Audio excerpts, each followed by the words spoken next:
Good afternoon. I'm Roy Priest, Chair of the Housing Opportunity Commission, and I'd like to welcome you to this April monthly meeting. I'd like to introduce to you the other members of the commission who are present today. Francis Kelleher, who's our Vice Chair, Vic Nelson, our Chair Pro Tem, Jeffrey Mekowitz, Commissioner, and Linda Kuhn, Commissioner. We'd like to get started with our meeting today. The first order of business on our agenda is the community forum. As discussed at our March the 3rd meeting, that we would hold a longer community forum for this meeting because we were not able to do so at the last meeting in March. We also provided for additional time for each speaker, up to 4 minutes from the traditional 3 minutes that's allowed. Also, just want to advise everyone who participating that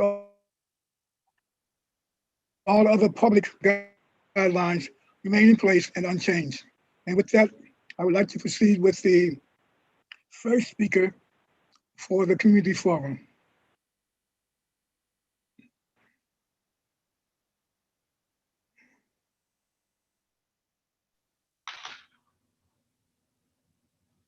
We are, Patrice, the first person who was asked to speak. Hello? Yes. This is Molly Help. Am I allowed to speak? Yes, you are. Thank you. Okay, You're I requested, can you hear me? Yes, I can hear you fine. Okay. I requested to speak because I asked for public information and I was told that I would have to pay a lot of money to get it. I was given two estimates. One was $496, the other was $217, based on the amount of information I was given that they had to find. And I am asking for this in the public interest. I'm not doing it for personal gain. I'm requesting information I think that I and any member of the public should have a right to hear. And so I think that since you are a public agency, this should be free.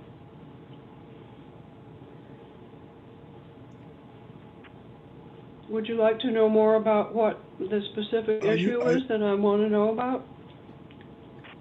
No, I am aware of your request that you submitted for public information. We are not denying the accessibility of the information. The only issue is about the payment. Yes, but you're making it very hard There's for a me to get requirement for what you must information. provide to. As I said, I think that this should be public information which should be provided free to the public. I'm not doing it because I personally will gain from getting this information. Yes, and I the also only point I'm think making to you, we are not trying to deny access. I know, but you Go are ahead. making it difficult. I don't have $500 to give you.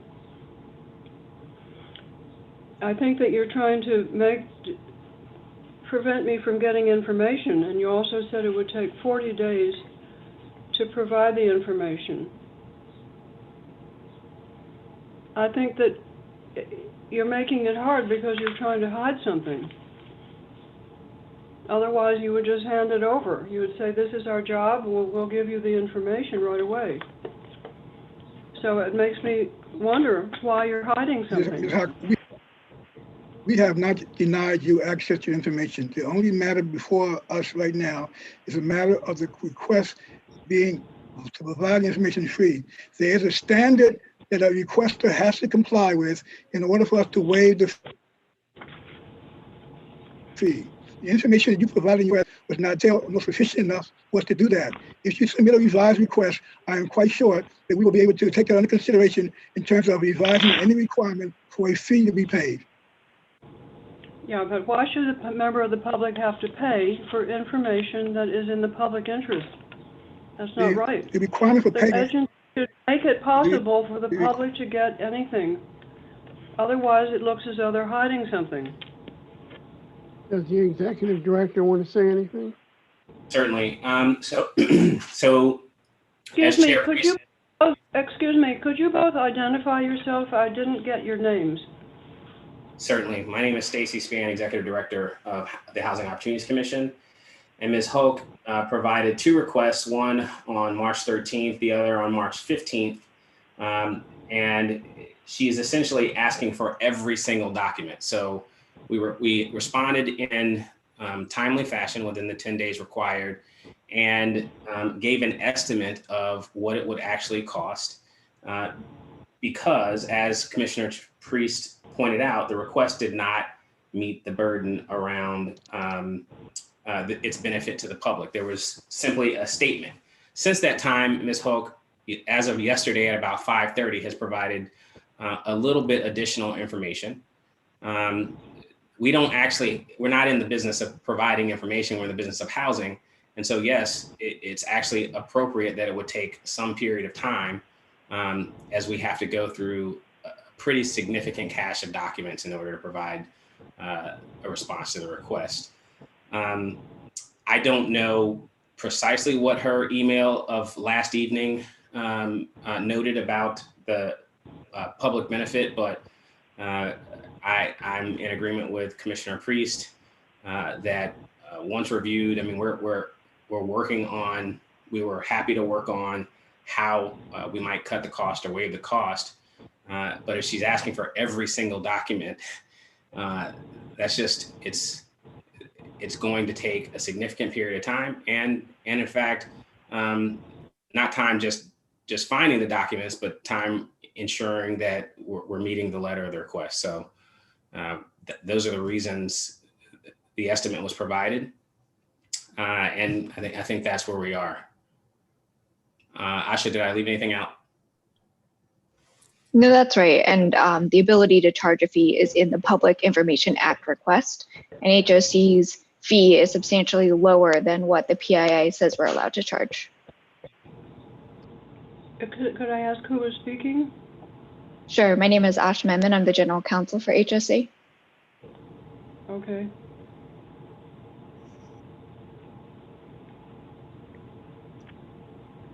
Well, you don't think this is in the public this should be in the public domain? I mean, this is information that I think the public should know. If they have nothing to hide, I would think they would want to provide the information without charging anything. Ms. Hawk, I understand your position, and Mr. Stacy Fan said you submit some additional information with it's under consideration, and we will get back to you tomorrow or the day after and advise you about whether or not we can waive the fee. Could you give me your name? I didn't hear it first. My name is Roy Priest. I'm the chair of the commission. Lloyd, what's your last name? It's Roy, R-O-Y. And my last name is Lloyd, Priest. Roy. P-R-I-E-S-T. Chair of Housing Opportunities Commission? That's correct. Okay. So I want to thank you for your bringing this to our attention, and I'm quite sure that we will work with you to get this matter effectively resolved. So thank you for your call and participation as phone. Okay. All right. Thank Thank you. The next speaker to come before us is Marsha Coleman Adebayo. Ms. Adebayo.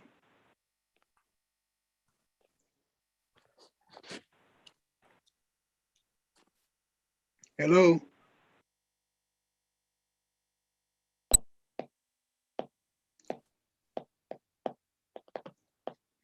Hello.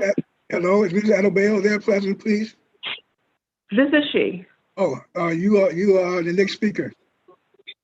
Okay, thank you. My name is Dr. Marsha Coleman Adebayo, and I'm president of the Bethesda African Cemetery Coalition. On April 4th, the country paused to remember the assassination of Dr. Martin Luther King Jr. Dr. King is recognized as a national and global hero. Dr. King said, "Injustice anywhere is a threat to justice everywhere." He also said the time is always right to do what is right and that the ultimate measure of a man is not where he stands in moments of comfort and convenience, but where he stands at times of challenge and controversy. He followed that by saying, a riot is the language of the unheard, and we would translate that to mean a protest is also the language of the unheard. For the past 5 years, the Bethesda African Cemetery Coalition has petitioned HOC commissioners and urged you to stop the desecration of one of the oldest and most significant African burial grounds in the United States. Approximately 400 news articles have been written about this disgraceful situation. In fact, desecration of graves, particularly those of oppressed people, are considered a part of the definition of genocide. So not only is HOC violating domestic law, but also international law. More importantly, the desecration of Moses Macedonia African Cemetery is against the most elementary laws of morality and ethical behavior. We call the cemetery Moses Macedonia because that is the name listed in the Montgomery burial inventory, and members of the Macedonia Baptist Church are buried in that hallowed ground. The question is why Montgomery and HOC has felt free to flaunt not only state and federal laws, but basic common decency and respect for people who can no longer speak for themselves, the dead. In U.S. history, there are always excuses provided for why doing the right thing is not convenient. During slavery, planters excused the torture, human trafficking, rape, murder, and terror of kidnapped Africans because they needed workers to grow tobacco on River Road. Therefore, they excused their criminality based on the need for economic, for the need to make money. Young African girls and women were raped and forced to reproduce, especially at the end of the transatlantic slave trade, because there was a need for more labor in the Deep South. Barbaric behavior of rape and forced reproduction was justified for economic greed. And Black people died on the 4 plantations on River Road who worked from can't see in the morning to can't see at night because of greed. Their death was justified as an economic necessity to ensure the wealth of plantation owners. HOC's and the county's excuse for the past 5 years has changed, but essentially the latest excuse deals with the garage and parking. There will always be an excuse. Dr. King said the time is always right to do what is right. He didn't talk about garages or parking spaces. At the end of the day, that is how history will judge you. Did you do what is right? The community has lost any confidence since the start of our struggle nearly a half a decade ago that HOC or Montgomery County, with its long history of racism, has any commitment to treating our ancestors with respect.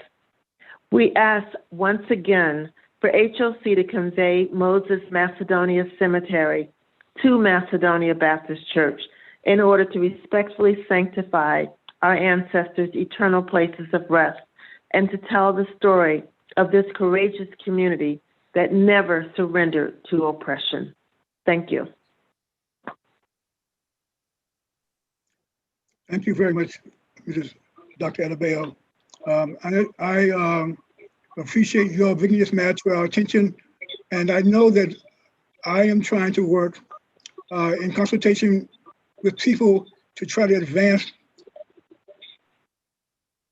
a resolution of this matter as expeditiously as possible, which included discussions also with Reverend Adebayo. So we'll continue to do that, try to see if we cannot get a resolution in a very near term. So I thank you very much for your presentation, and I always enjoy the amount of history you always include within your presentation.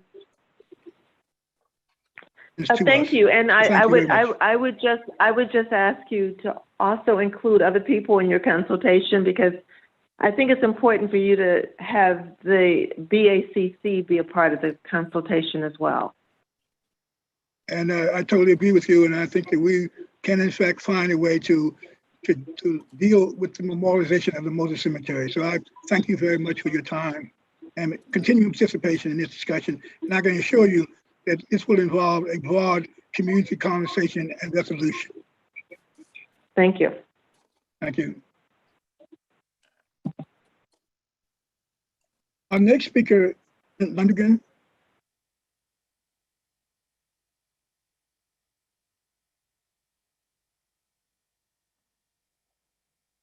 Is Karen Lundigan on the phone?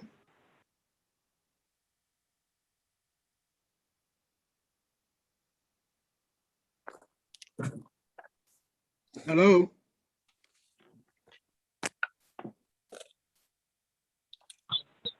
Hi, hang on a second. I'm trying to. Yes, speaker.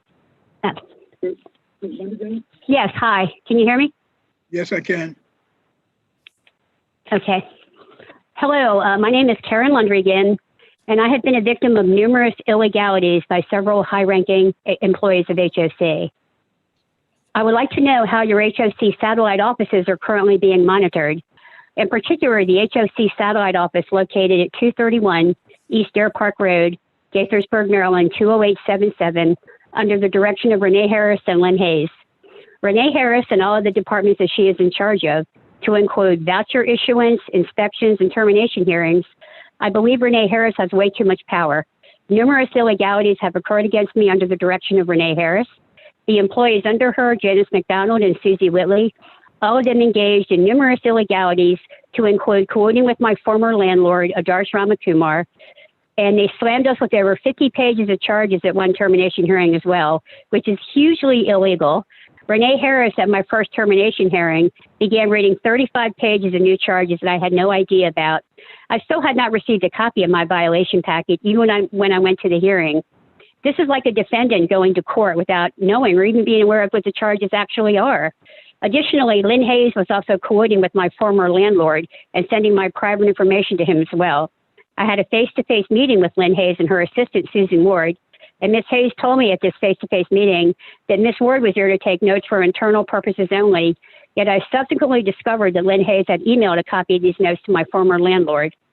I was also terminated without any valid justification whatsoever, and there was no proper investigation done. I would like to know how these high-ranking employees are being monitored. Additionally, the former HOC employee, Ethan Cohen, formerly of the program compliance department there, was not even properly qualified to be doing the job. My then attorney and I were forced to submit all kinds of ultra-personal, unnecessary records, to include 20 pages of inpatient hospital records, in addition to the 4 letters my doctor had already written on my behalf. Asha Memon wrote me in an email back in January 2020 stating, and she underlined this, that HOC does not destroy records used in making a reasonable accommodation determination. My question and the point here is that even if these records we were forced to submit completely unwarranted and unnecessary, additionally, I have requested of Asha Memon on numerous occasions specifically how my medical records are being specifically stored and what specific security protocols are being used, especially with my medical records on electronic file at the HOC satellite location at 231 East Deer Park in Gaithersburg under Lynn Hayes and Renee Harris. I have very valid, grave concerns as to this. I have also asked Asha Memon on numerous occasions who has specifically been accessing my medical records, which is my right to know since I'm the client and these are my medical records on file. Ms. Memon has been giving me very vague, generic answers and are not even bothering to respond to me. She has also been outright lying to me as to this as well, and I have the proof. I have a right to know this, and I also have a right to be given proof and verification. You all, the reason I keep coming to these HOC commission meetings and speaking out is that there really needs to be some big changes as to HOC employees being made accountable and doing things in an above-board fashion, which I can assure you they are not. I have spoken to numerous residents and former employees that are literally terrified to speak out for fear of retaliation. I spoke up, and I have been the victim of big-time retaliation and discrimination by numerous high-ranking employees and numerous other illegalities from the top level on down. God only knows what has really been going on with my medical records. I really hope there can be some oversight and change with HOC moving forward. Thank you for allowing me to speak today, Commissioners. Thank you very much, Ms. Lundigan. Let me just say to you that I appreciate you bringing this to our attention. The difficulty that you place the commission in sometimes is the fact that we can't discuss in this forum personnel-related matters.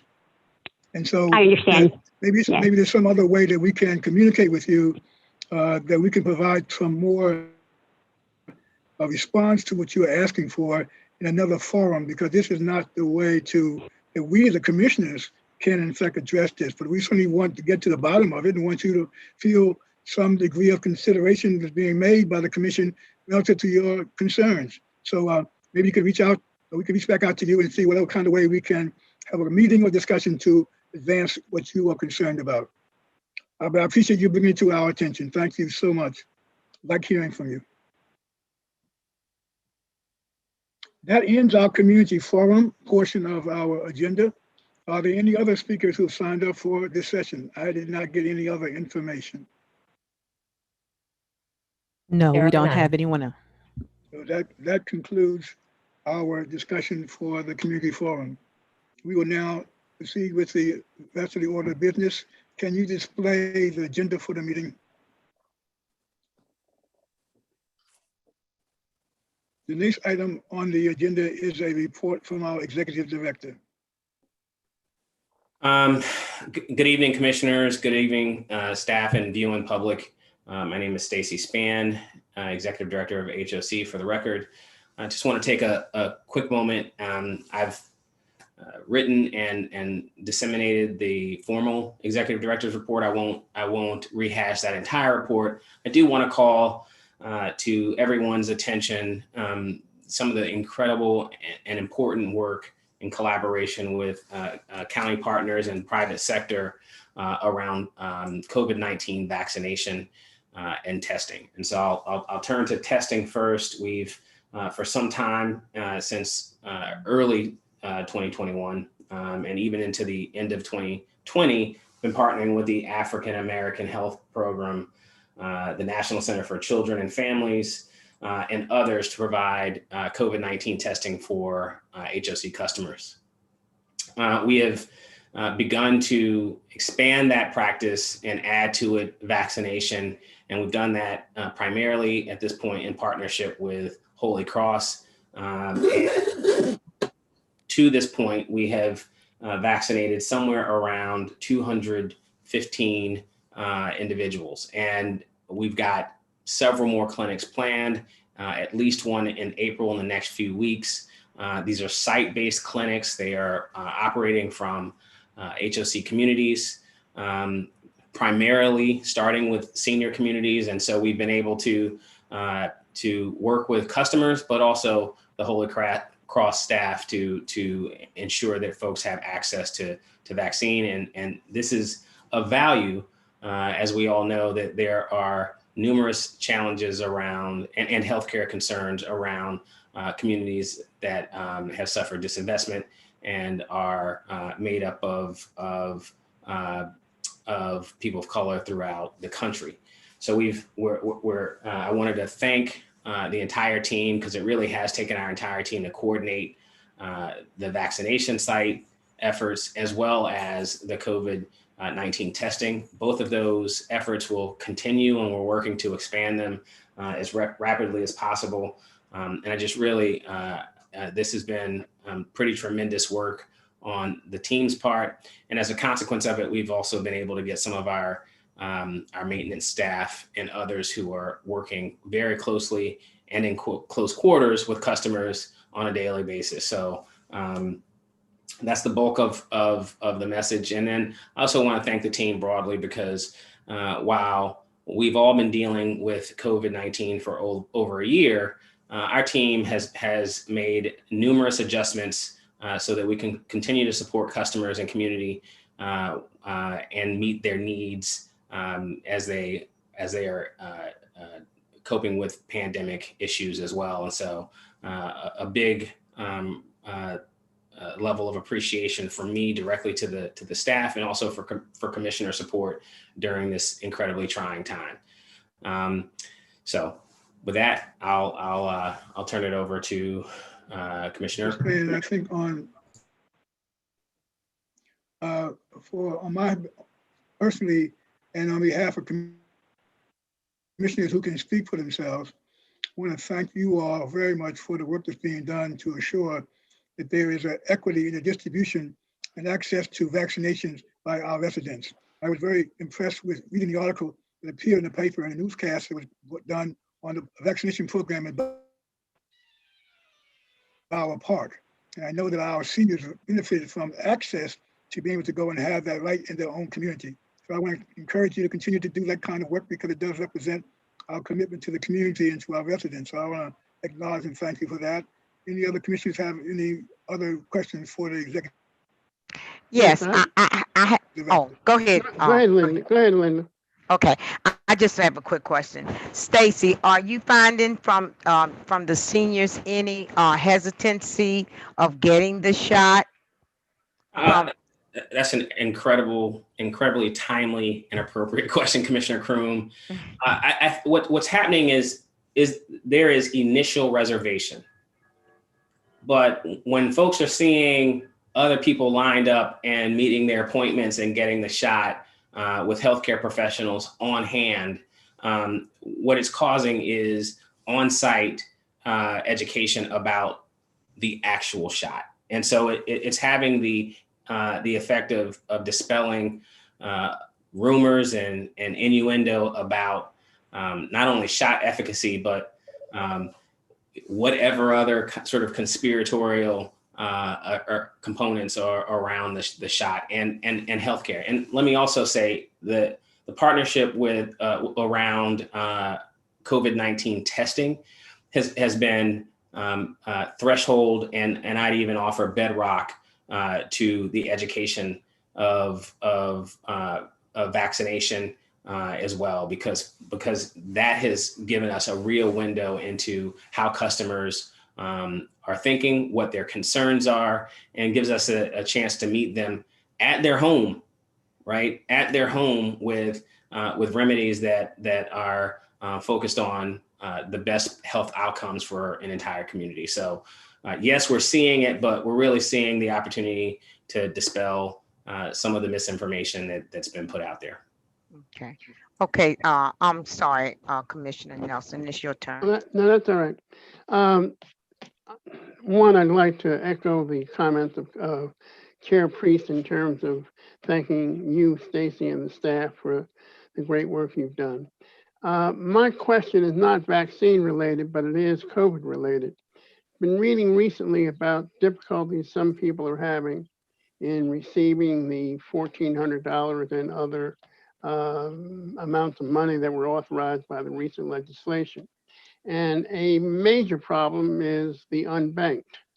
And we've had some discussions about this before. I guess my question is, are you encountering any of this? Is there anything that we have or can do? And related to the unbanked, what related to that is discussed during the financial literacy education that we have going on?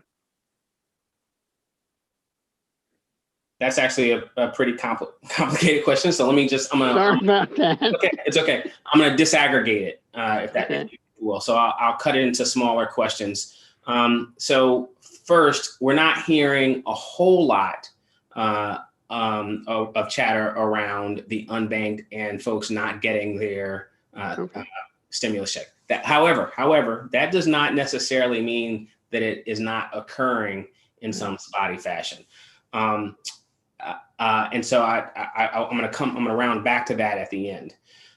With regard to, because this will also be an issue for folks who are filing their taxes and so forth. So we, in financial literacy, we have a partnership with PNC Bank. We have the opportunity to, in that partnership, offer customers free checking accounts and other benefits. There is some focus, quite a bit of focus, in fact, in financial literacy on accessing the accounts electronically and using that as a tool for budgeting and budget management. But I want to point out, I mean, we also have the incidence of customers having life unfold in all sorts of wonderful, strange, and unfortunate circumstances right in front of them. And so while folks might be on the greatest budget and have been awesome at managing their effort, we don't have even a $15 minimum wage yet. We don't have universal basic income. And so customers who are listening to this, staff who are listening, recognize that we get that it is a two-edged problem, right? And so I think obviously we're introducing budget later on. So there'll be a small piece in there around $15 minimum wage.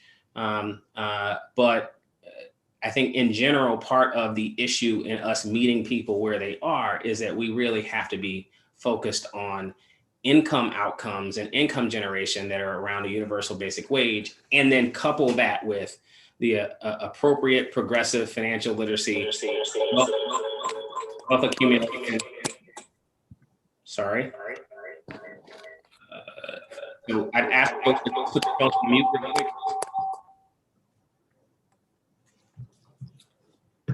Test.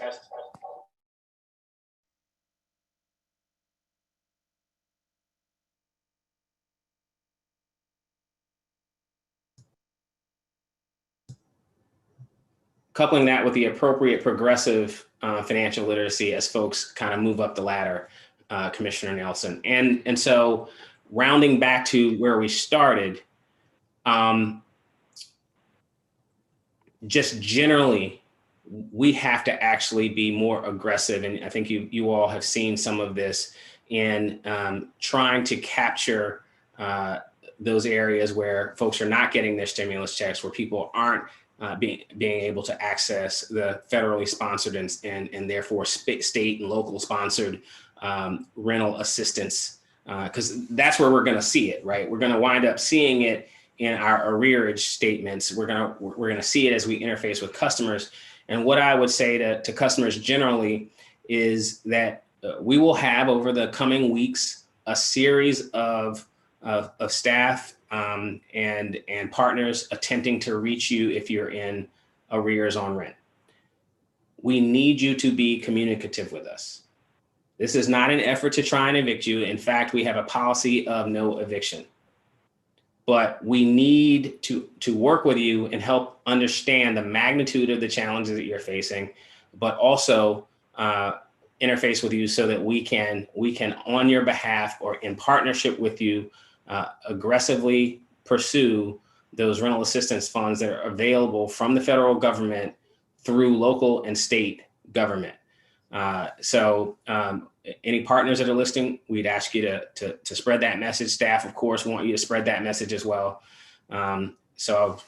Commissioner Nelson, I hope I've answered your question and try to give a little bit more information as well. No, I think that's a very good answer. I guess it reminds me that we also want to take advantage of the opportunity as we're discussing it and possibly have some folks listening to indicate the kinds of programs you have that we make available to some of our residents to in fact enhance their job skills and to enhance their ability to get closer to that $15 an hour. I mean, we know what you guys do in terms of those programs, but a lot of people are not aware of the partnerships we have with like Montgomery College and some of the training programs. And the more we can get that word out and get people to participate in those programs, then the better we will be in terms of moving ahead in that direction that you're trying to get us all to move in. Indeed. If I could just Mr. add Kelly, one comment, Chair Priest, to follow up on Rick Nelson mentioning the taxes as an option for recouping unpaid stimulus checks. Taxes have been extended until the middle of May, and anyone who did not receive their stimulus payments who is due them can get those payments by filing a tax return just to do that. You don't have to have made any income, you don't have to have had any income withheld, and you don't have to owe any income. You can use the income tax filing simply to get those stimulus checks paid.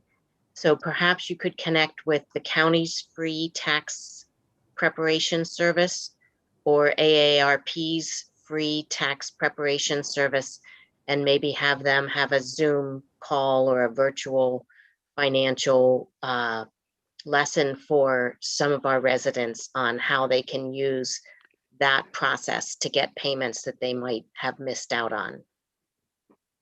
Good point. So just real quick, I wanted to, Commissioner Priest, I apologize. I did want address Commissioner Nelson's point about which programs. Certainly, folks who are watching, you can learn more on our website. Our resident services team, in conjunction with the HOC Academy team, the FSS, Family Self-Sufficiency team, our Fatherhood Initiative teams, we offer a broad swath of programming designed for young learners on up to the most seasoned folks in our community, the wisest of us all. And much of that is around functional education, job opportunity and job preparation, and then supports for continuing education activities. So we'd be happy to address questions or issues around it. But please access our website at www.hocmc.org. Thank you. And I had a question on the programs. I first would like to sort of also add my voice to the appreciation of the HOC with the vaccinations and bringing those to, meeting our residents where they are, and critically important right now. So a lot has been said, but just wanted to add my voice. On the programs, I was just curious, noting that they've all been virtual during the pandemic. And I was curious, how the attendance at them has compared.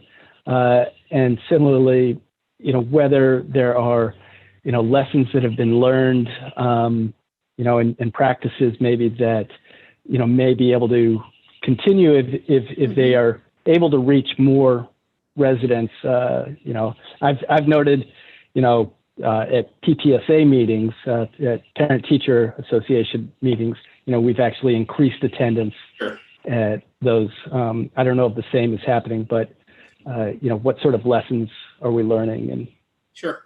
Commissioner Merkowitz, thanks for the question. A couple things. First, the lesson we continue to be taught, and we're human, is that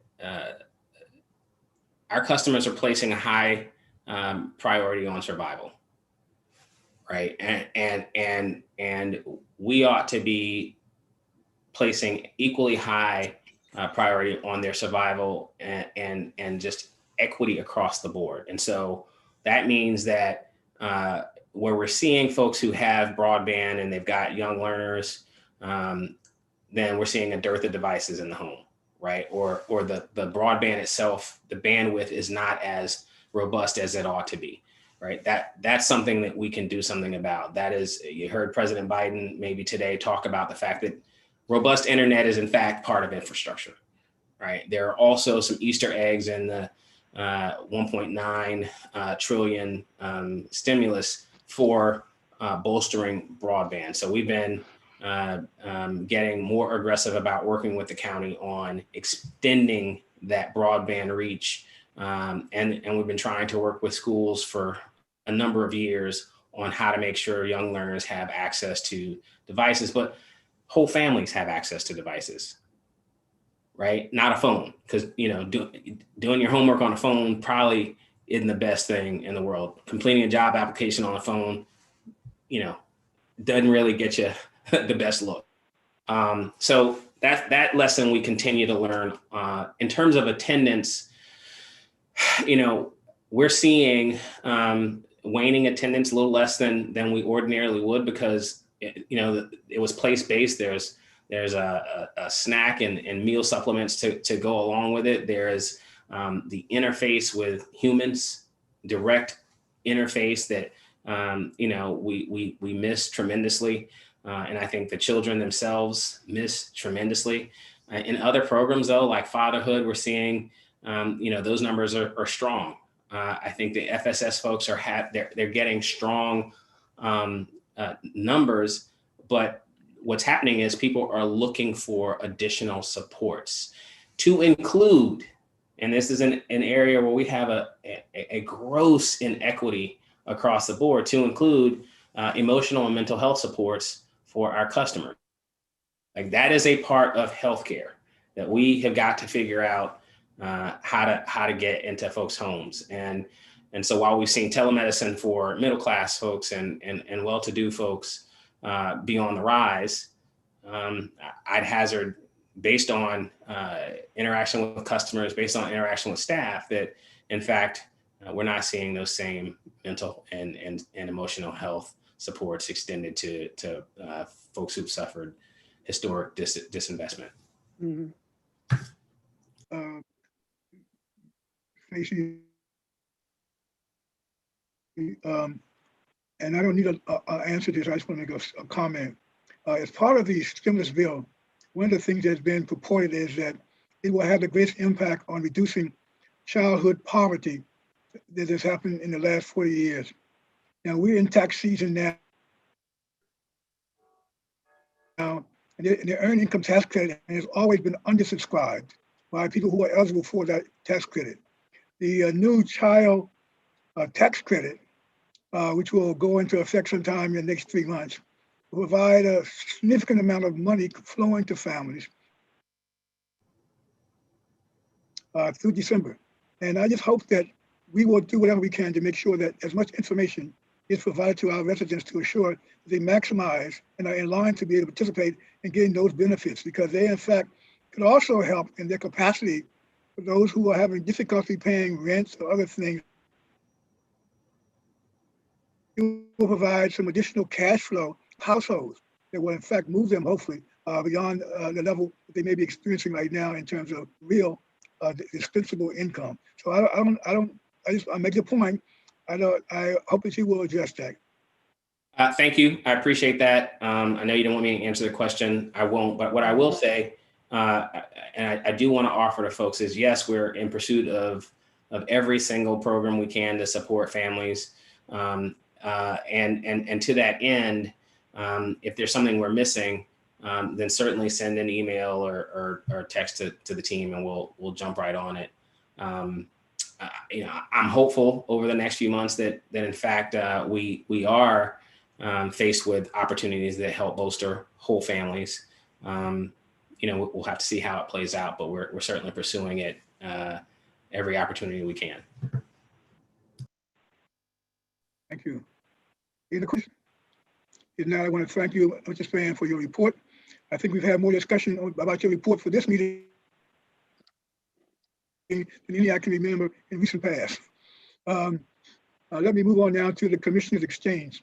And I will start this part of the meeting with what's becoming seemingly a part of our regular monthly conversations during this section. This is regarding January 2021, a complaint was filed against HOC with the State of Maryland's Open Meeting Compliance Board. The complaint alleged that HOC failed to comply with the Open Meeting Act when it met in closed session in 2019 and 2020. On March 22nd, 2021, the board issued an opinion finding that HOC periodically violated Section 3-305 D2 of Act when its written closing statements failed to provide sufficient detail. More specifically, HOC's written closing statements should have provided more information on the following circumstances. 1, when meeting in closed sessions pursuant to Section 3-305B3, the written closing statement should have included a general description about the nature or non-specific location of the property or the type of acquisition being explored. Secondly, when meetings in closed session pursuant to Section 305B13, HOC's specific statute that permitted the closed session and should have provided a description of the nature or type of information that was deemed confidential. When meeting, and the third point, when meeting in closed session on June the 5th, 2019, under Section 3-305B9, the written closing statement should have identified non-union employees as a topic of discussion. The board also found that HOC did not violate the Act for any of the other numerous allegations in the complaint, more specifically, the board found the following. HOC's agendas did not violate the Act. HOC's closed session summaries and minutes did not violate the Act. HOC's processes surrounding voting to close a meeting, availability of the written close for the public to object to a closed meeting did not violate the Act. And fourth, HOC did not automatically violate the Act each time it discussed a contract, a budget amendment, or confidential commercial or financial information in closed sessions. Finally, it is worth noting that the board commended HOC's commitment to continuous improvement. HOC it has spent over the past several months and reaffirms its commitment to monitor and improve its Open Meeting Act compliances and processes. I want to advise the commissioners of that determination that was made by the Open Meeting Compliance Board. Are there any other matters that commissioners want to bring before each other?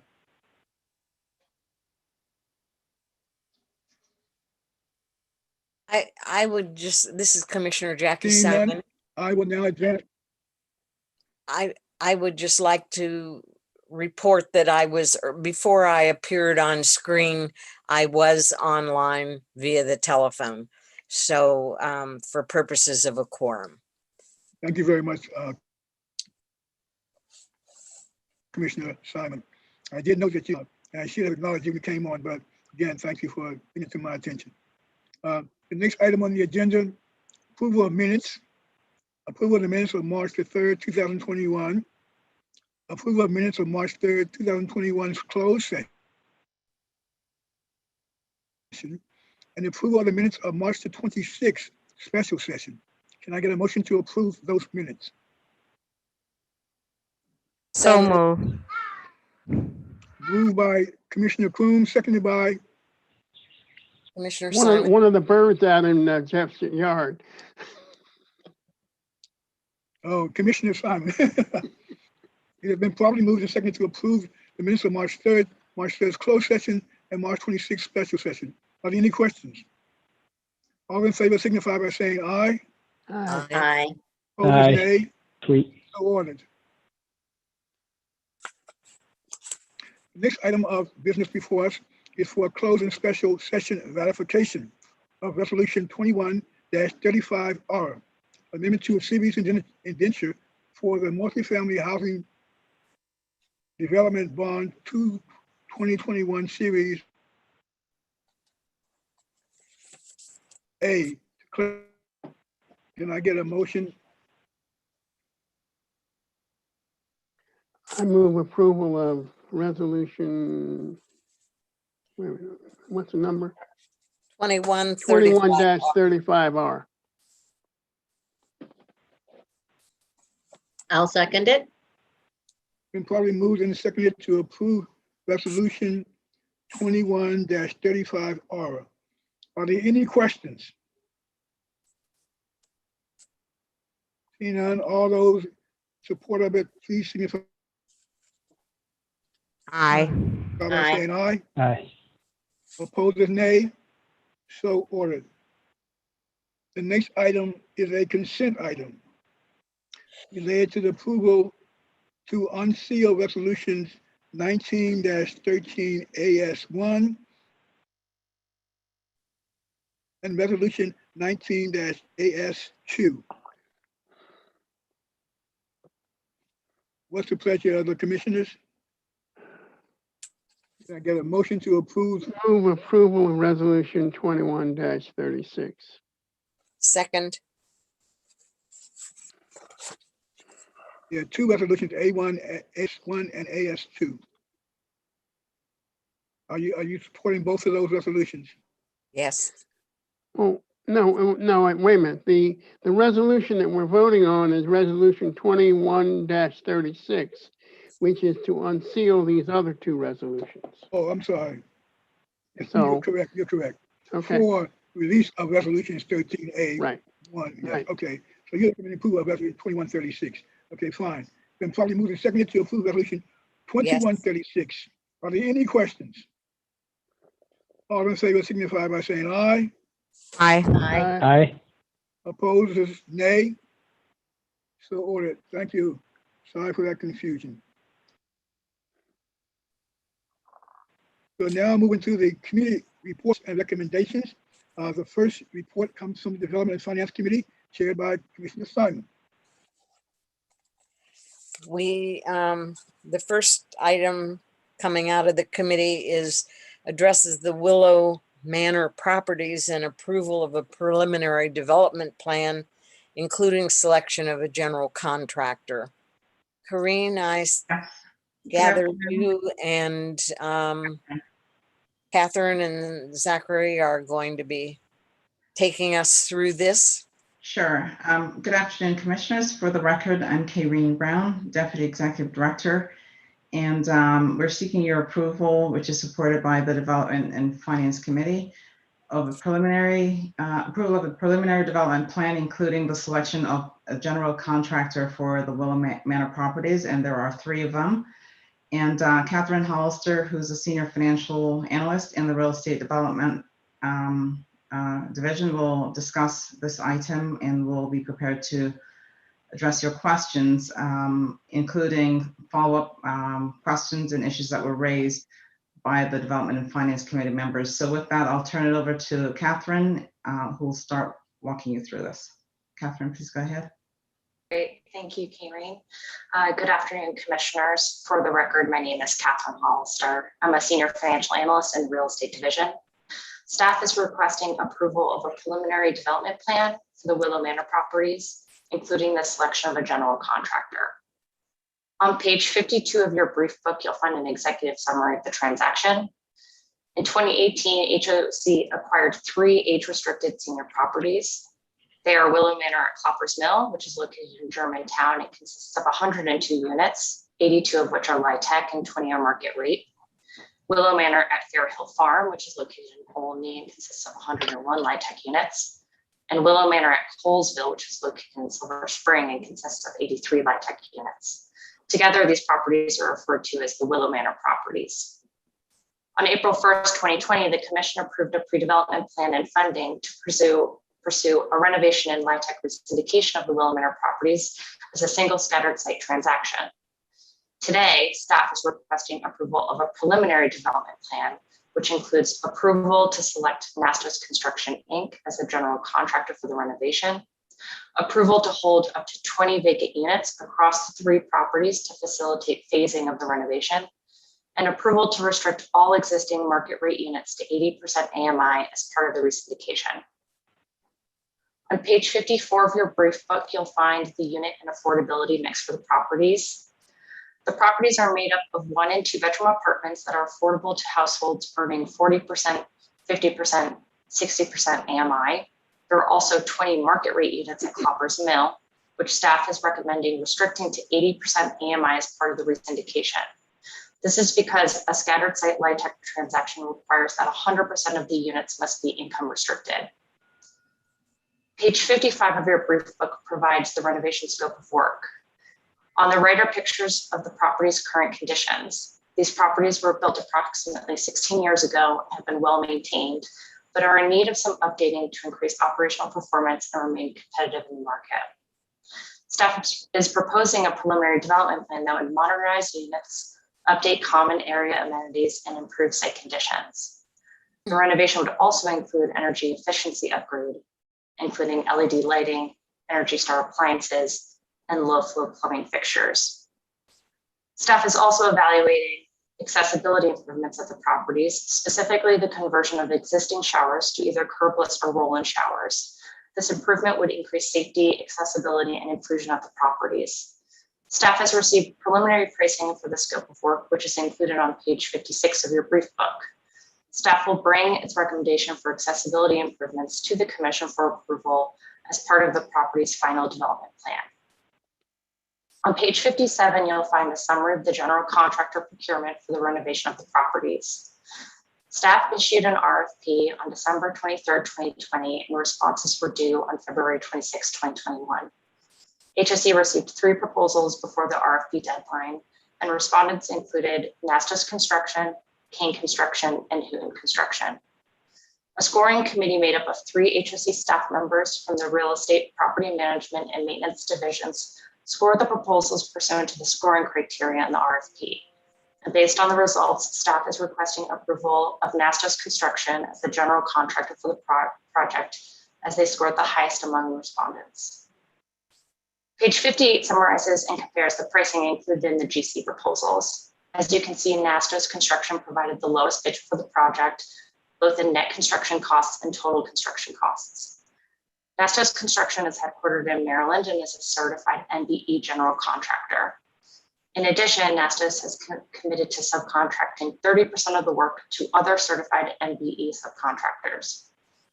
Nastos is also experienced in LIHTC renovation projects and has successfully completed a number of LIHTC projects in the state of Maryland. Page 59 provides the sources and uses and operating pro forma for the transaction. In summary, the transaction will generate enough LIHTC equity and tax-exempt bond proceeds to fully repay the outstanding senior loans, fully fund the renovations, generate a developer fee for HOC in the amount of $5 million, and repay approximately 60% of the outstanding county TIF loans.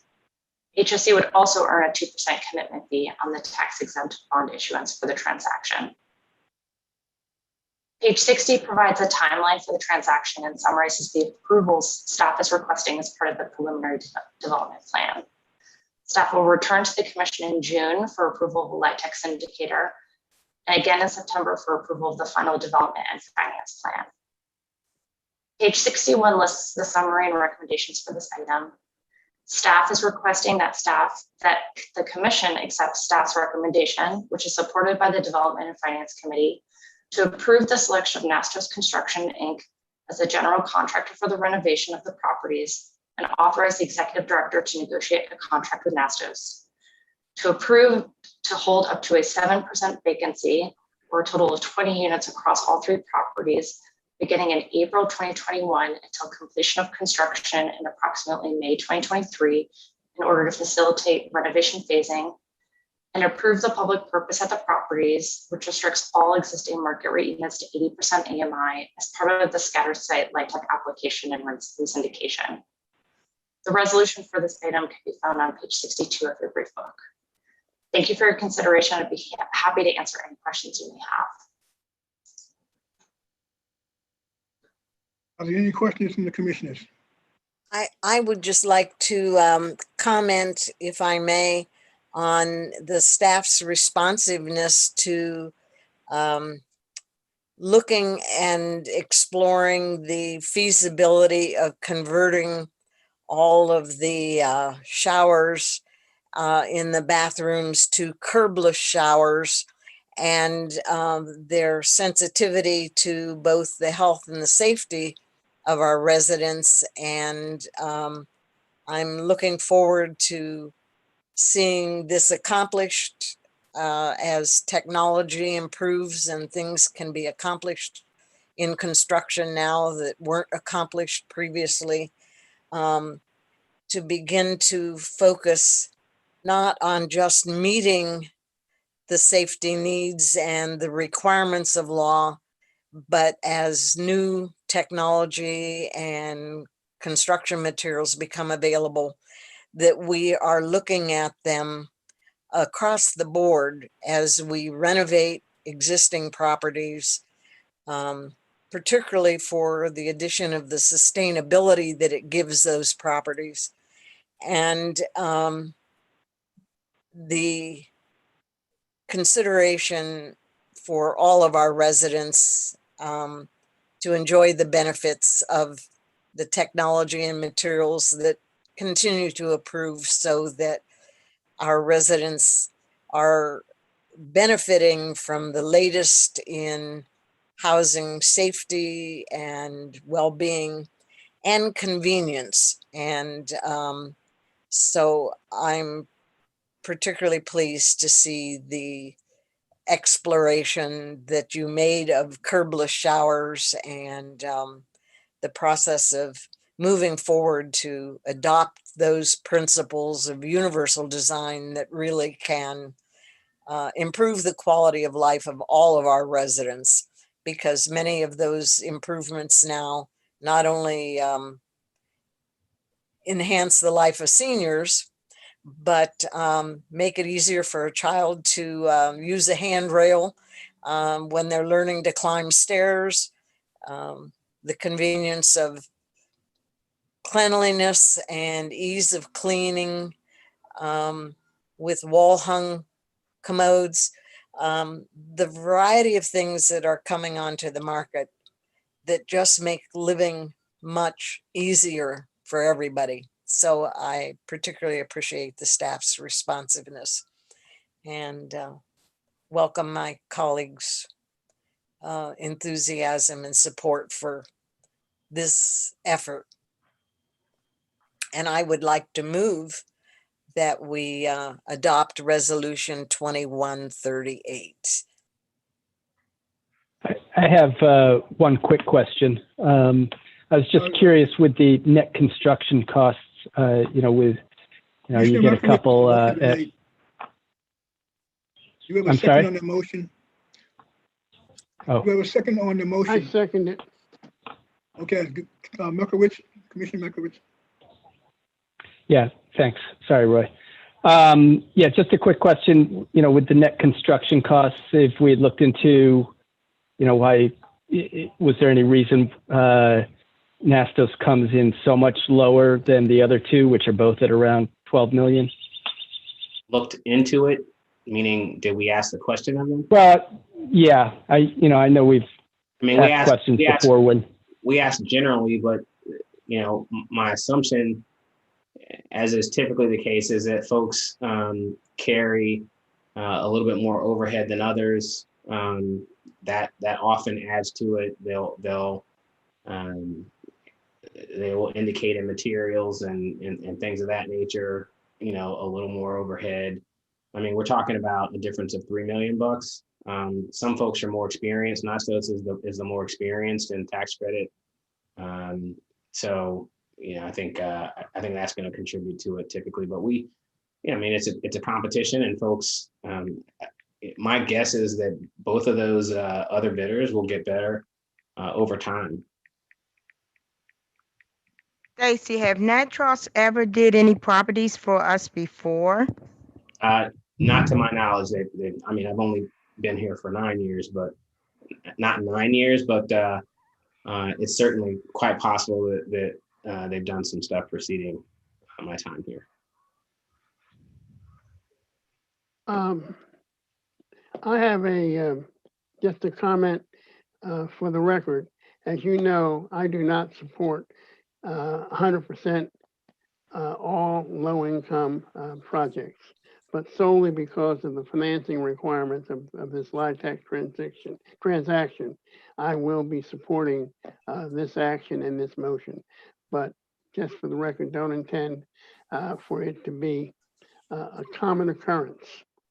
Commissioner, I am not excited about convincing you or anyone else that we should stray from our mixed income model.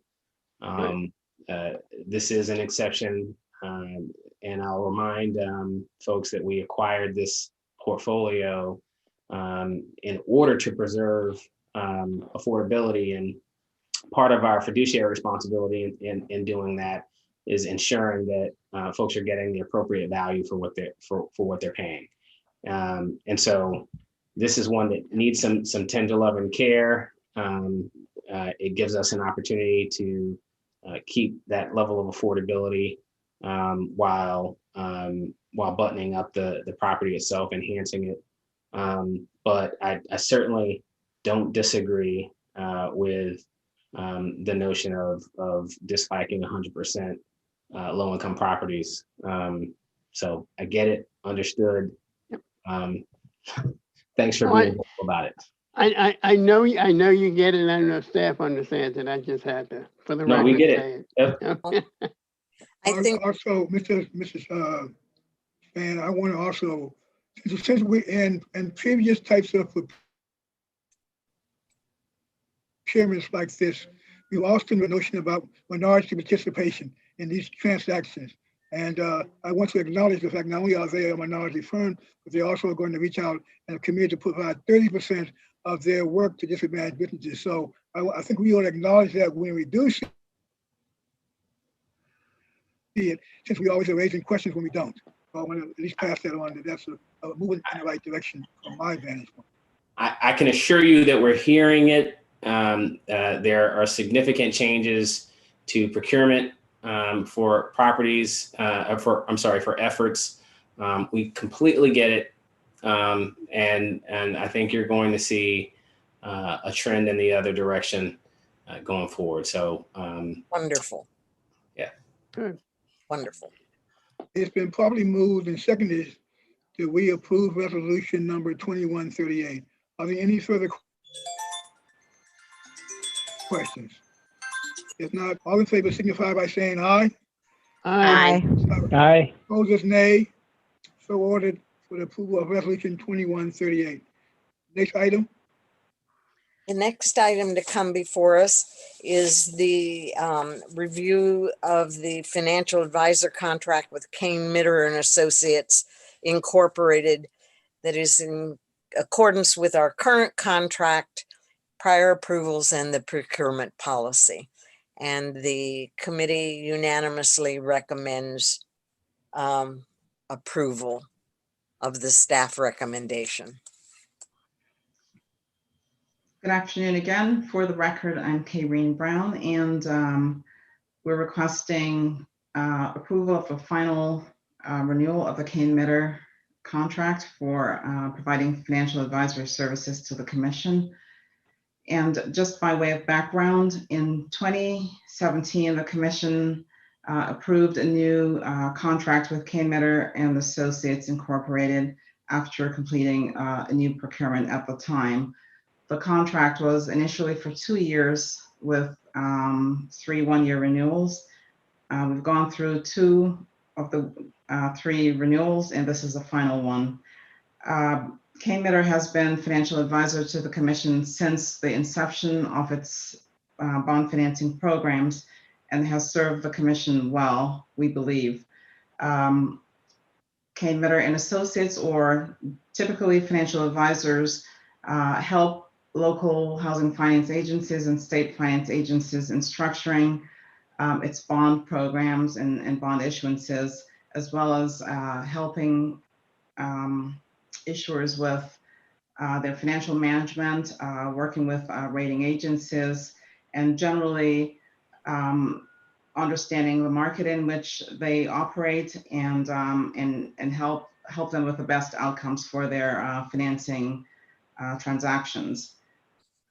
All of the financial advisors that provide guidance to and advice to the Commission must pass the Series 50 test with the SEC, and they all have, or they could not provide advice to the Commission.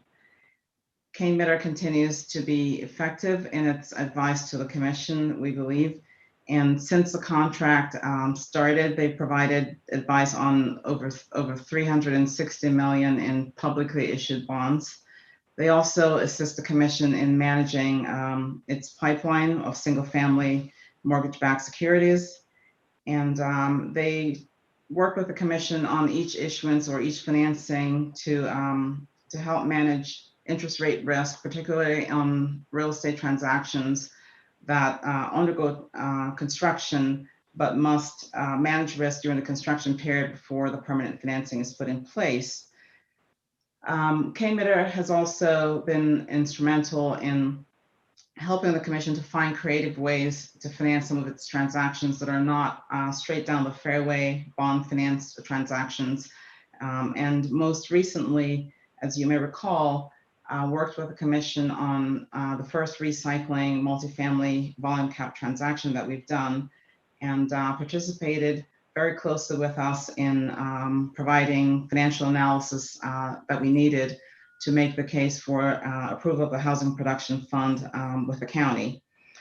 More importantly, or most importantly, in order for us to be able to continue to participate in the market, the rating on our bonds, it's very critical. And Kane Mitter works on a routine basis, daily, weekly, monthly with us on matters related to Moody's Investor Services, which is the rating agency that rates HOC's bonds. And so we believe that throughout the last 4 years, they've been effective in assisting us and guiding the commission through all these processes. Furthermore, given the pipeline of transactions that we see coming forth in 2021, we expect that they will continue to provide the same high level of services to the commission, and therefore we're asking the commission to approve this final renewal. During this last year, we will be undertaking a new procurement as we have no additional renewals remaining. And so we'll be going to the marketplace to solicit interest in providing advisory services to the commission going forward. And with that, I'll take your questions, but we're asking the commission at the same time to approve this final renewal.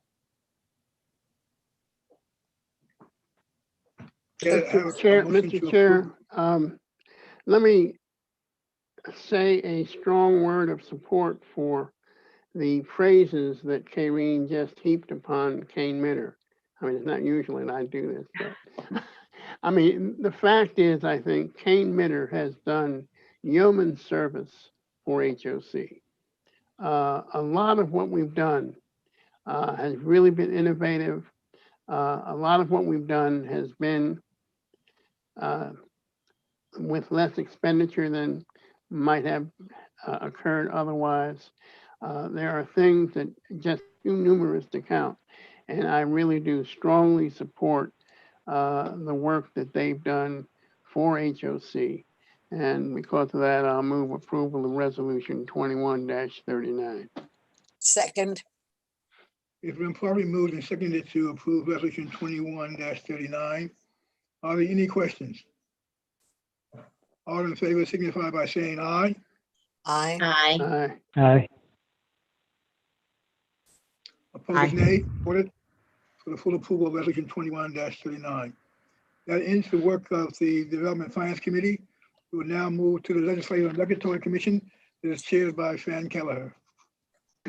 Thank you, Mr. Chair. The Legislative and Regulatory Committee is bringing forward 2 items for the consideration of the commission.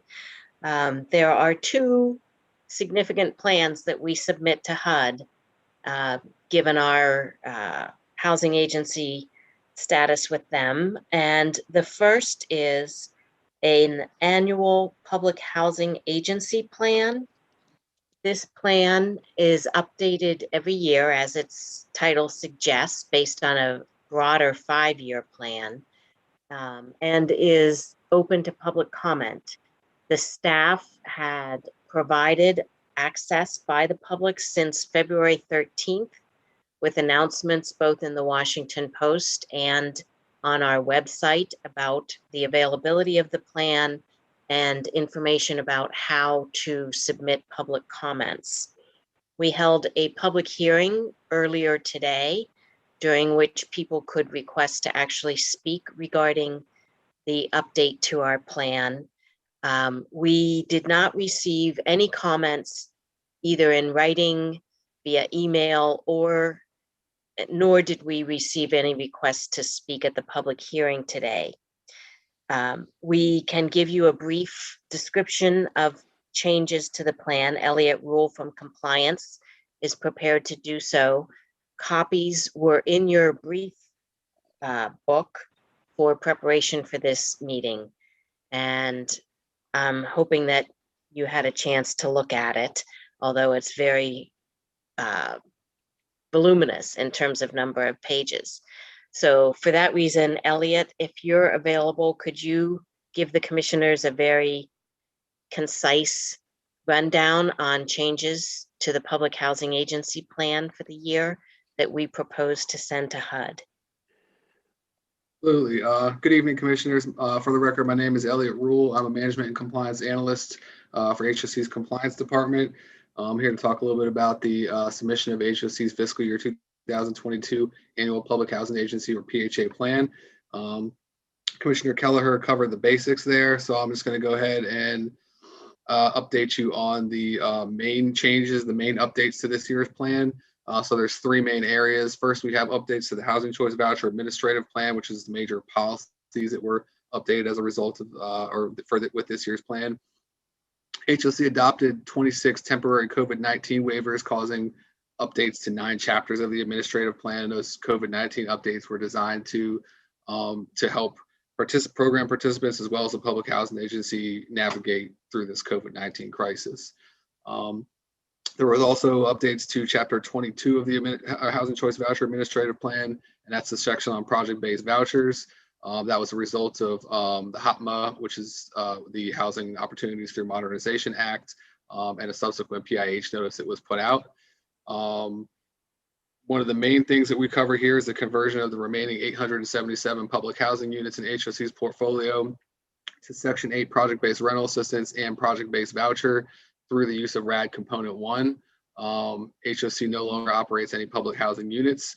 And part of the reason why this particular report is so long is because we are summarizing the entire conversion of those 877 units in order to close it out. The next section, major section, is Housing Choice Voucher, project-based voucher activities. So I highlighted a number of properties. Most of this were project-based assistance that we're getting in addition to our normal voucher caseload, which right now is 7,611. First, we had Stewarttown, which was a RAD Component 2 conversion from Section 236 rental assistance payments to project-based voucher.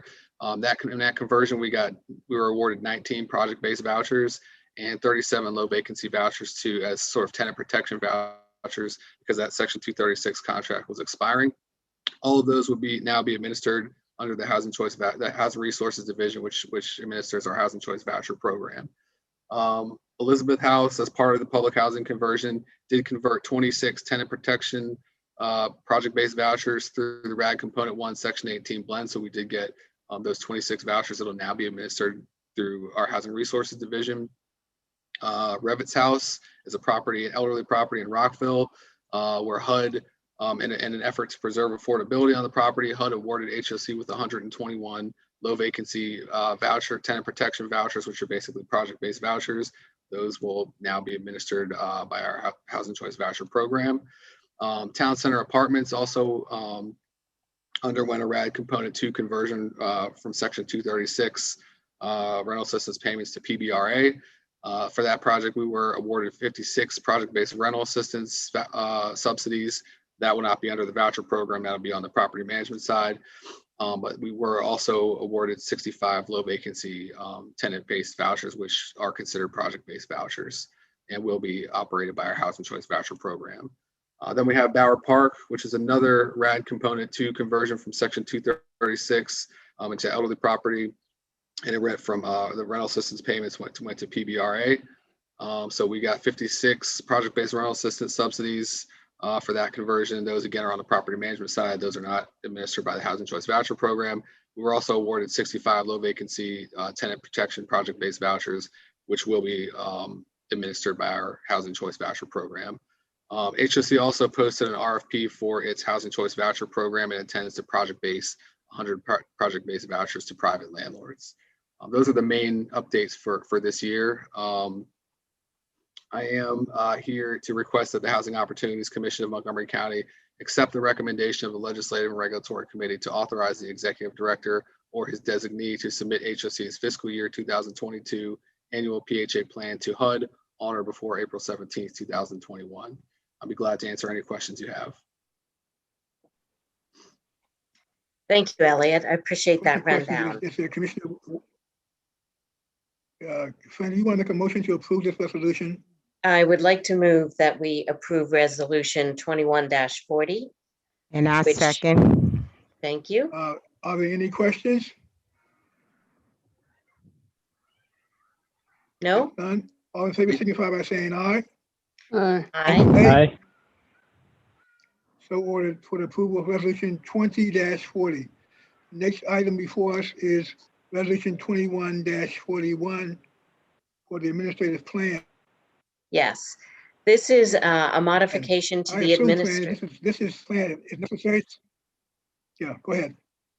This is a very minor modification to the administrative plan. It basically codifies practice for landlords who have properties which I believe it's prior to 1978 may have had lead paint.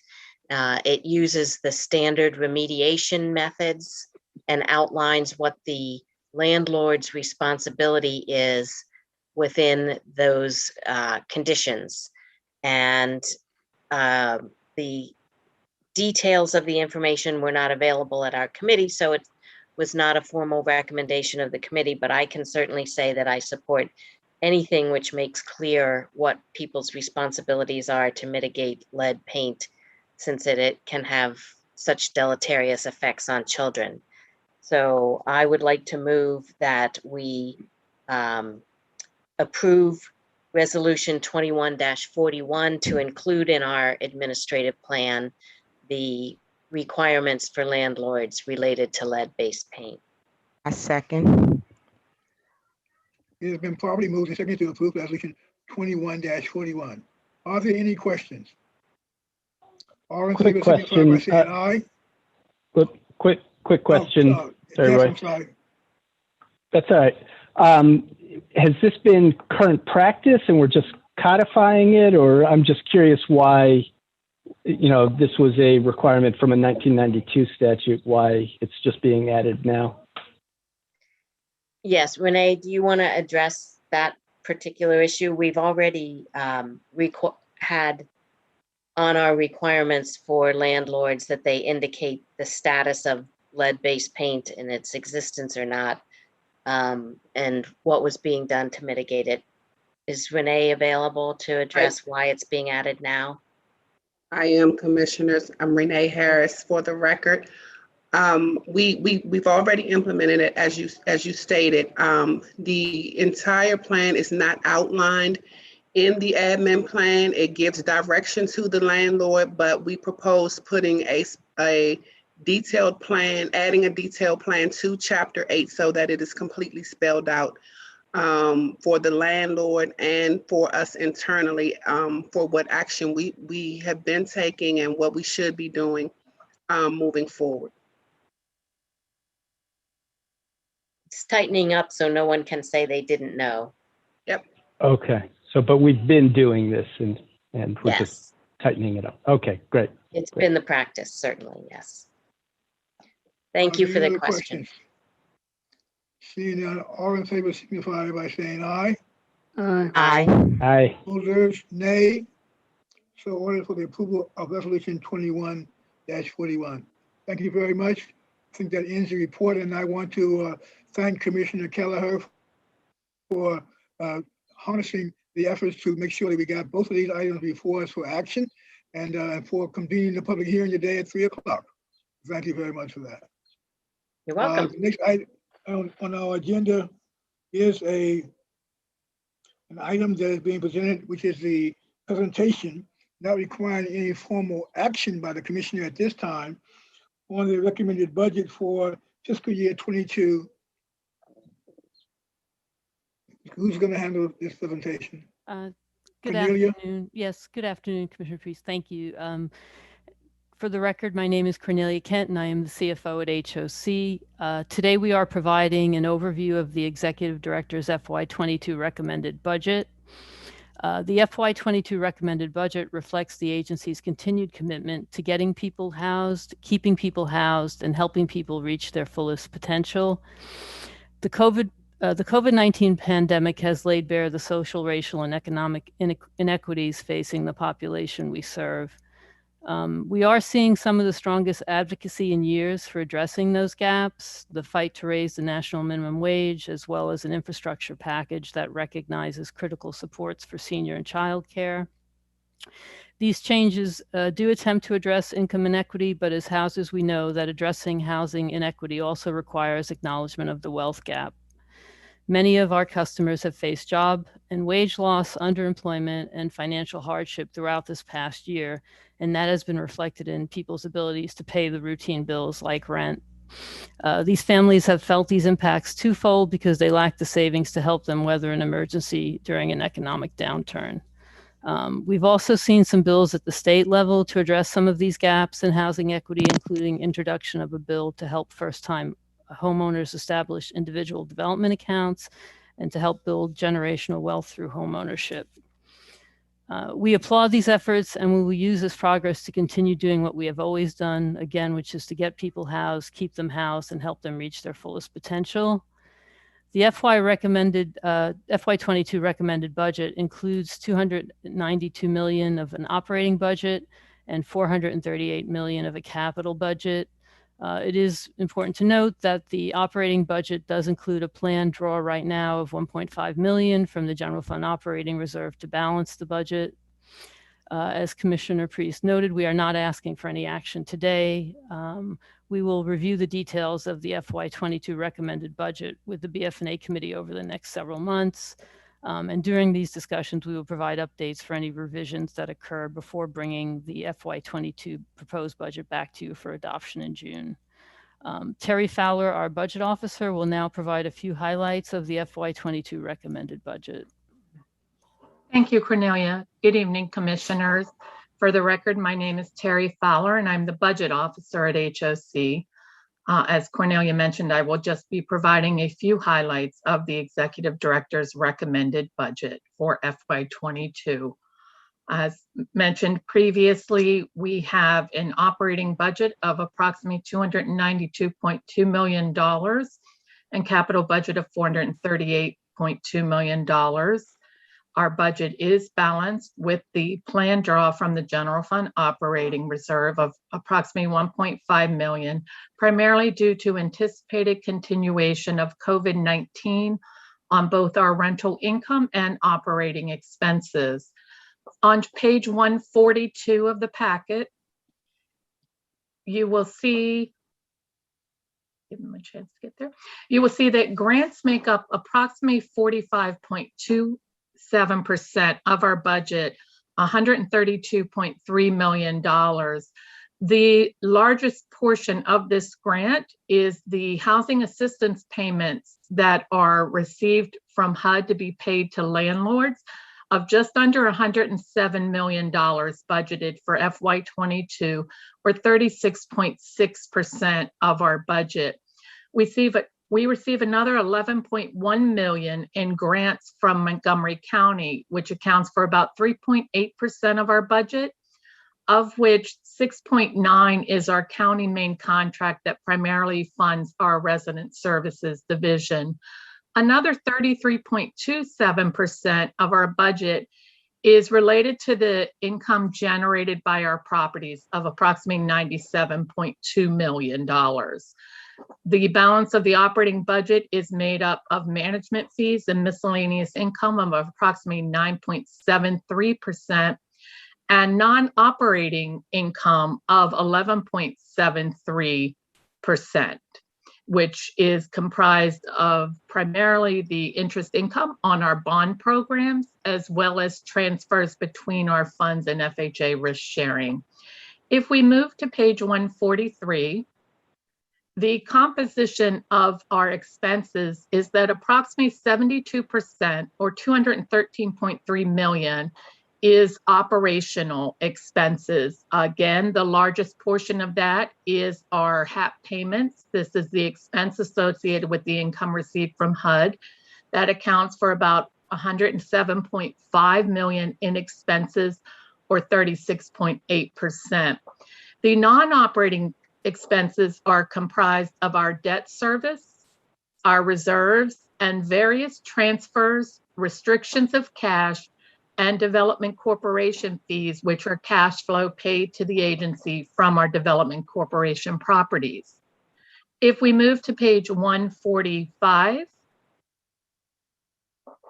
this chart shows the reflection that of our budget of $292.2 million, only approximately $26.2 million, or 8.93%, of that income is discretionary. We have restrictions that are either from grants or bond requirements, debt service or reserve contributions, or internal requirements to cover the cost of operating and maintaining our properties. On page 146 of your packet, you will see that our capital budget is comprised of $7.1 million for improvements in our properties and office spaces, and $431.1 million for capital development projects at our properties. On page 147 and 148, we do show the distribution of the sources and uses. Unlike the operating budget, which does not change much in distribution from year to year, the capital budget can fluctuate greatly depending on the nature of the development deals. As Cornelia mentioned earlier, we will be going through the budget over the next 2 months during our BF&A committee meetings. At that time, we'll discuss in further detail what's included in the budgets and inform the committee of any changes that will be made between the recommended budget and the proposed budget that will come before the commission for adoption in June. We look forward to addressing your questions at the upcoming BF&A committee meetings. Thank you. Very much for that presentation. I want to thank you, Cornelia and Terry, very much for the fact that there's a lot of work, as you all well know, that goes on between now and getting the budget to us in June for approval.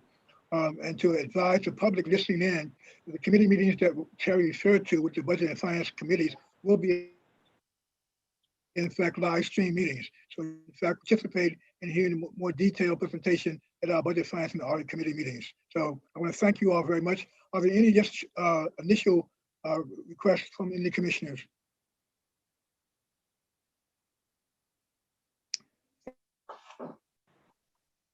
Thank you all very much, and we look forward to working with you all very closely over the next several months.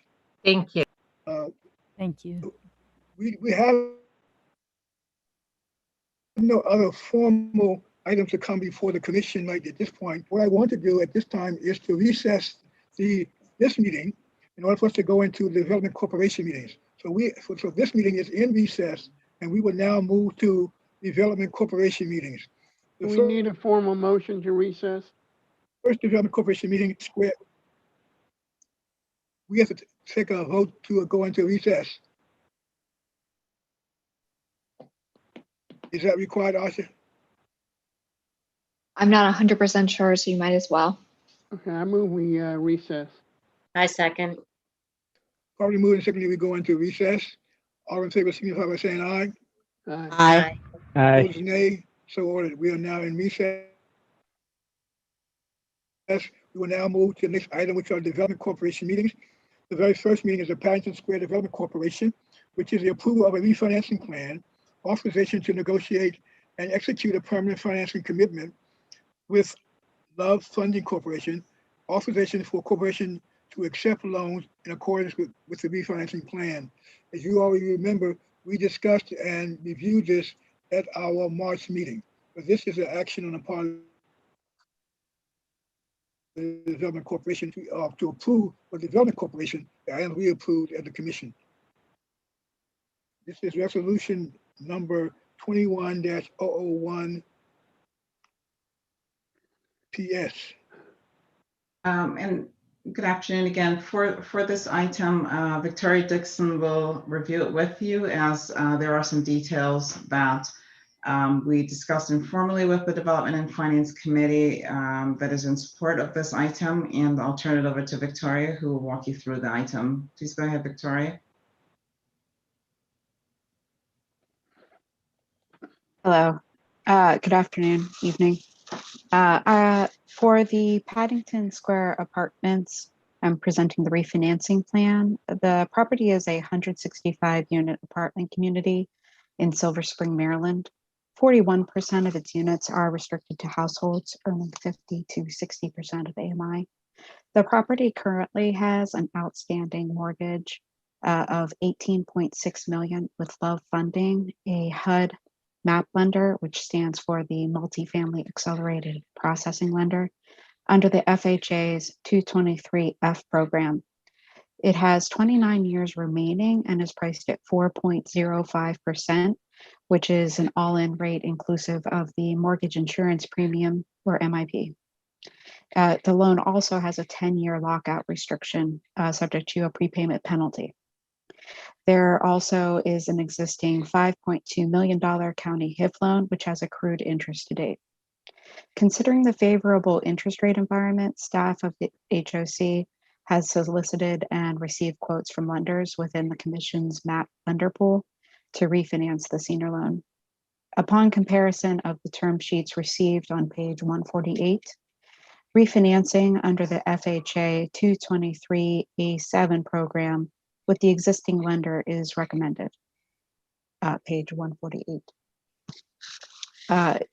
The existing lender is recommended given that it provides both the best terms in related to interest rate and closing costs, which is expected to result in an additional $523,000 of cost savings over the next best quote, and would provide a total savings of approximately $9.4 million over the remaining loan term.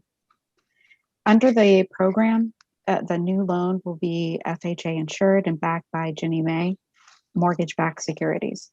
As part of closing, the 4% prepayment penalty on the old loan will be paid by the Ginnie Mae investor. No cash out is permitted with this refinance. However, closing costs can be capitalized into a larger supportable loan, therefore avoiding out-of-pocket expense. In addition, county staff has expressed support to resubordinate the existing county HIF loan in accordance with requirements of the refinance. The county loan totals $5.6 million, inclusive of the approximate $375,000 of accrued interest, as shown in the sources and uses. Existing funds of the property held in the replacement reserve and renovation escrow total approximately $4,700 per unit and will be used to fund an initial replacement reserve. On page 150, the existing loan is again mentioned at 4.05%. Subject to interest rate movements, HOC staff anticipates the property will support a senior loan of approximately $18.8 million with a debt service coverage ratio of 150 at an underwritten rate of 3.25%, inclusive of both MIP and a cushion.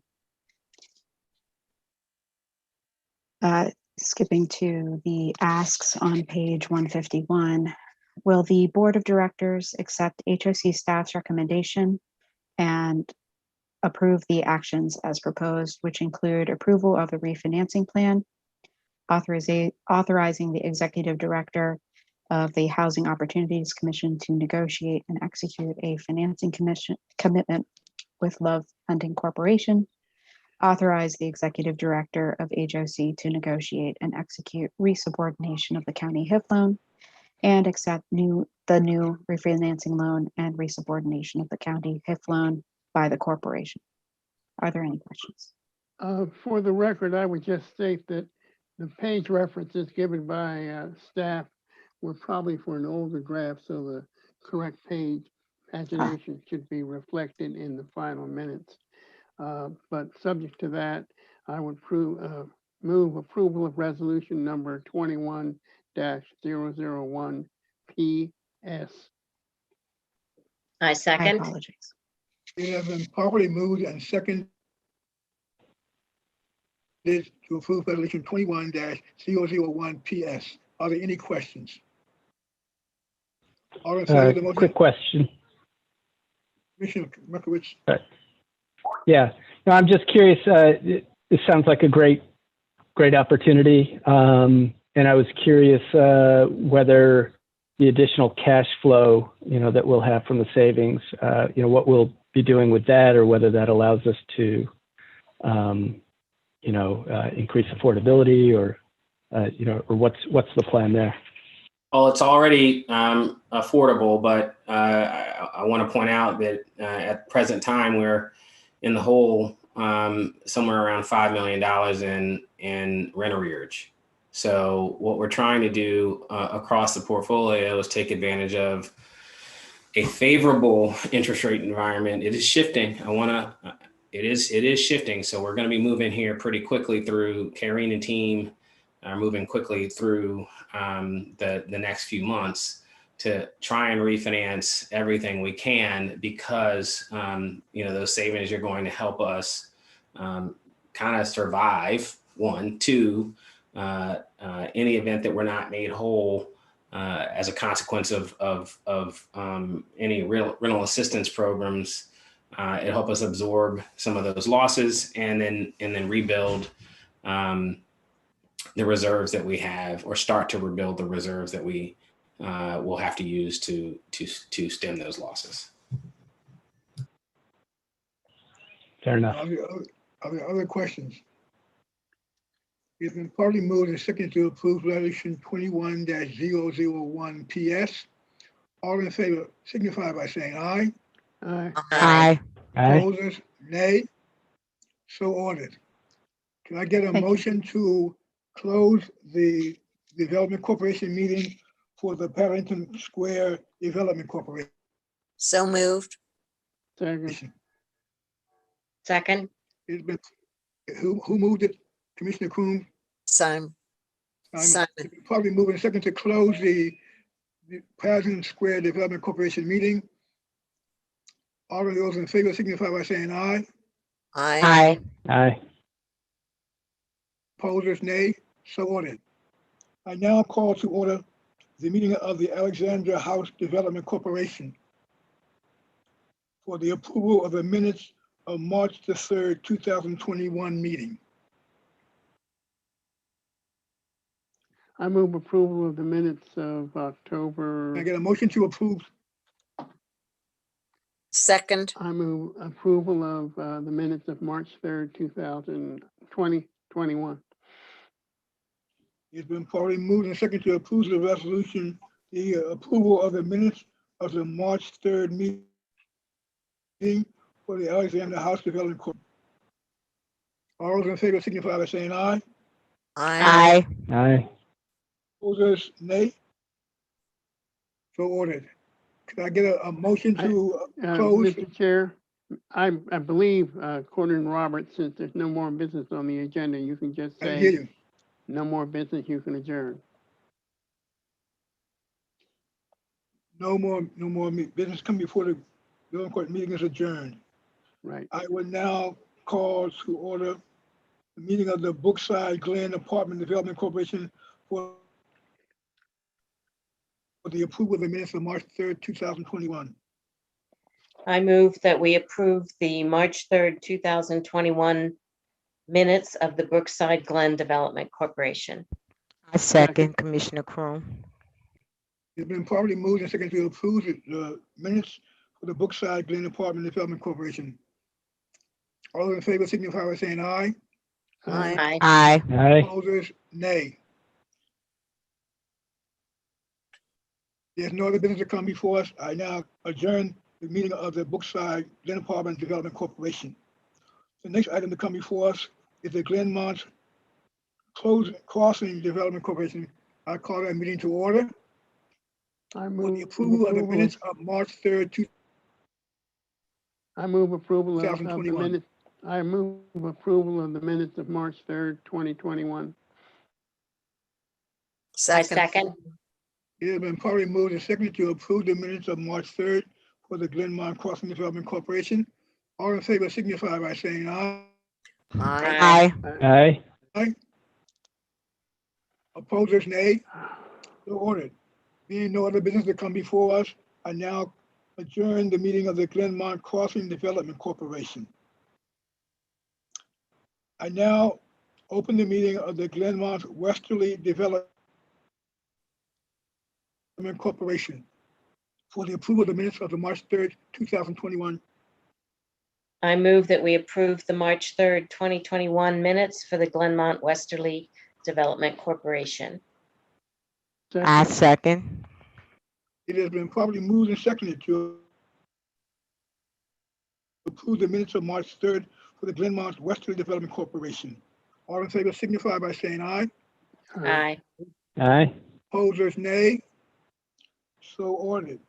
Being no other business to come before us for the Glenmont Westerly Development Corporation, I adjourn the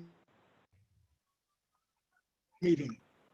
The next meeting, I'm opening the meeting of the Wheaton Metro Development Corporation for the approval of the March 3rd, 2021 minutes.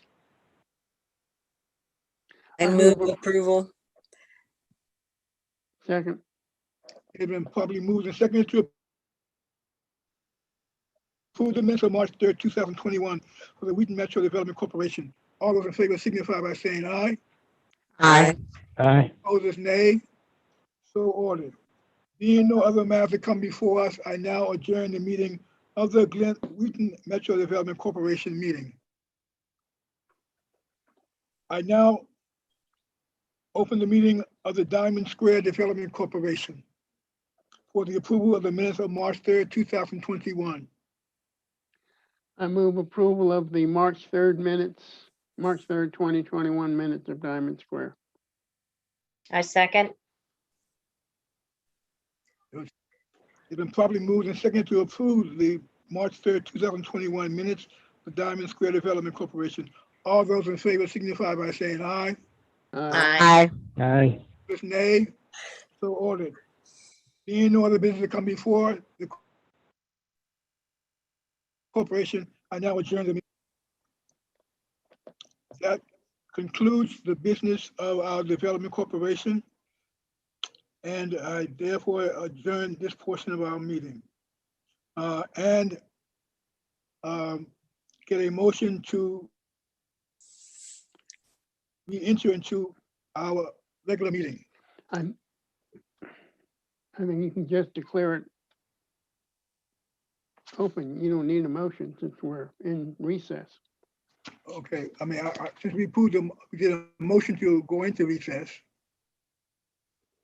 I believe you can just reconvene. Motion to come out of recess. Well, second. Being no other business to come forth to the development corporation, we are now going back into the regular business of the corporation. Pursuant to Section 3-305B and D of the General Provisions Article of the Annotated Code of Maryland, I move to adopt the written closing statement dated April the 7th, 2021, and to adjourn this open session to a closed session to discuss the purchase of improved real property, which includes existing multifamily buildings and land located in Chevy Chase, Maryland. There are two reasons why discussion of this topic must be closed to the public. First, the meeting must be closed in order to protect HOC's ability to close on and acquire the property. Public discussions items result in HOC not being able to move forward with the acquisition.